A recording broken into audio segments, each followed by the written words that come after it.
एक बार की बात है, गौतम बुद्ध हमेशा प्रवचन देने के लिए समय पर पहुंच जाते थे और उनके शिष्यों को वेट नहीं करना पड़ता था। लेकिन एक बार उन्होंने लेट कर दिया, जिस कारण शिष्य उनका वेट कर रहे थे और मन ही मन सोच रहे थे और एक दूसरे से बात कर रहे थे कि महात्मा बुद्ध का कोई ना कोई जरूरी काम आ गया होगा, जिस कारण उन्होंने अब तक हम लोगों के पास प्रवचन देने नहीं आए।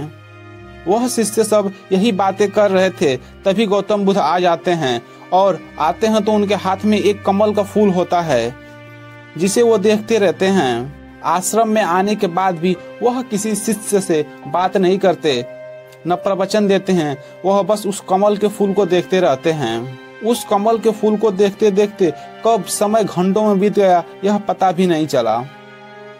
इन सब शिष्यों के साथ एक और शिष्य था जिसका नाम था महाकश्यप, और वह इन छात्रों से दूर रहा करता था। नहीं इन छात्रों से कोई मतलब था, क्योंकि इन छात्रों का मानना था कि वह पागल है, और यह शिष्य भी उस महाकश्यप से दूर रहा करते थे। और महाकश्यप न कभी महात्मा बुद्ध के उपदेशों को सुनता था और न ही कोई मतलब रखता था। वह चुपचाप एक पेड़ के नीचे बैठा रहा करता था। अगर उसे खाना होता था तो वह अगल बगल के गांव में जाता था, जहां से भिक्षा मांगता था और मांग के खाता था। और वह ना ही किसी से मतलब रखता था। वह बस आश्रम में आते जाते व्यक्तियों को देखा करता था और पेड़ पौधों को देखा करता था। बस उसका यही काम था, उसके अलावा वह कुछ भी नहीं करता था। आश्रम में रहने वाले सभी शिष्यों का मानना था कि वह एक पागल और मूर्ख इंसान है, इसे कोई भी कुछ नहीं सिखा सकता। और इधर महात्मा बुद्ध अपने हाथ में कमल का फूल लिए बैठे। उस कमल के फूल को देखते देखते समय घंटों में बीत गया और पता भी नहीं चला। हर शिष्य इंतजार कर रहा था कि कब महात्मा बुद्ध कुछ बोलें। अभी हर शिष्य यही सोच रहा था, तभी पीछे से हंसने की आवाज आती है। तब उन सभी शिष्यों ने पीछे मुड़ के देखा तो महाकश्यप जोर जोर से हंस रहा था, वो भी महात्मा बुद्ध को देख के। लोगों ने उसे पहली बार हंसते हुए देखा था तो सभी लोग आश्चर्यचकित रह गए, क्योंकि आज तक उसने पहली बार हंसा था। और जब वो हंस रहा था तो उसके चेहरे से ऐसी झलक आ रही थी जैसे कि मानो कि पूरा ब्रह्मांड उसके साथ हंस रहा हो। उसकी भयंकर हंसी इस पूरे आश्रम में गूंज रही थी। उसके बाद शिष्यों ने महात्मा बुद्ध की तरफ देखा तो वह अभी भी उस कमल के फूल को देख रहे थे। थोड़ी देर बाद महाकश्यप ने हंसना बंद कर दिया। उसके बाद महात्मा बुद्ध ने कमल के फूल से नजर हटाई और शिष्यों की तरफ देखकर कहा कि मैंने तुम्हें जो शब्दों के माध्यम से देना चाहिए वह दे दिया हूँ, लेकिन जो शब्दों के माध्यम से नहीं दिया जा सकता वह मैंने महाकश्यप को दिया है। और यहाँ से शुरुआत होती है ध्यान की। महात्मा बुद्ध ने दुनिया को ध्यान सिखाया और फिर बोधि धर्मा इस ध्यान को चाइना लेके गए। फिर चाइना से होते हुए यह परंपरा कई देशों में चली गई, जिसे हम ध्यान कहते हैं।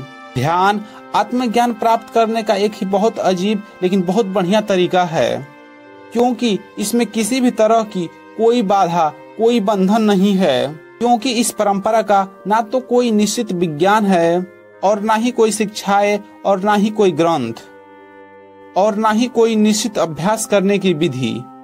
बस आपको अपनी आंखें बंद करके बैठ जाना है, फिर यह घटना आपके अंदर आज नहीं तो कल घटी जाएगी। ध्यान करने का कोई निश्चित तरीका नहीं है। इसमें बस आपको जागरूक होकर यह देखना है कि आपके दिलों और दिमाग में किस तरह के विचार उठ रहे हैं।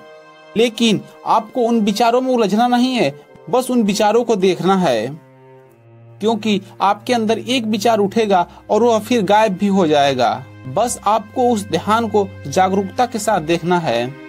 जब आप मन में उठने वाले किसी एक विचार का ध्यान पूरी जागरूकता के साथ करते हैं और फिर वह विचार जब आपके मन से गायब हो जाता है और आप दूसरे विचार के निरीक्षण के लिए तैयार होते हैं, तो आप पाएंगे कि दूसरा विचार उतनी तेजी से और उतना जल्दी नहीं उठा। ऐसा इसलिए होता है क्योंकि जब अपने मन के विचारों को आप ध्यान देना शुरू कर देते हैं, तब हमारे मन की भाग दौड़ कम हो जाती है और हमारा मन शांत होने लगता है। और फिर एक ऐसी अवस्था आती है कि हमारा मन विचार मुक्त हो जाता है।